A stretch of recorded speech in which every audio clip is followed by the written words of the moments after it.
ஒரு பிரச்சனை உங்களுக்கு இருக்குது, உங்கள் குடும்பத்தில், உங்கள் வேலையில், உங்கள் தொழிலில், உங்கள் பிஸ்னஸில் ஏதோ ஒரு போராட்டம் இருந்துக்கிட்டே இருக்குது, பண பிரச்சனை போராட்டம் இருந்துக்கிட்டு இருக்குது. அப்படி இருக்கும்போது நீங்கள் அந்த ஒரு காரியத்தை மட்டும் நீங்கள் கேட்டுக்கிட்டு இருக்காதீங்க. உங்கள் அப்பாவை குறித்து மேன்மை பாராட்டுங்க. உங்கள் ராஜாவை குறித்து மேன்மை அவர் என்ன காரியங்கள் செய்தார் சொல்லுங்க.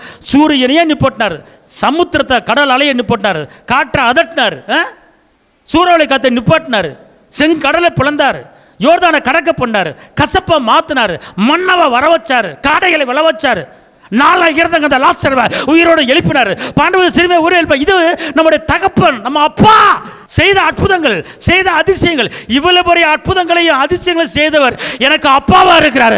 என் பிரச்சனை ஒன்றும் பெரிய பிரச்சனை இல்லை, அவரால் செய்ய முடியும் அப்படிங்கிற அந்த உணர்வு, அந்த எண்ணம், அந்த சிந்தை உங்க உள்ளத்துக்குள்ள புரண்டோடி ஓடிக்கொண்டே இருக்கணும். உங்க அப்பாவை அது மேன்மை பாராட்டணும்.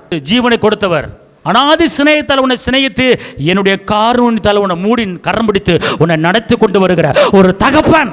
பிரச்சனையை பெருசா பார்க்காதீங்க, உருவாக்கினவரை பெருசா பாருங்க. அல்லேலூயா.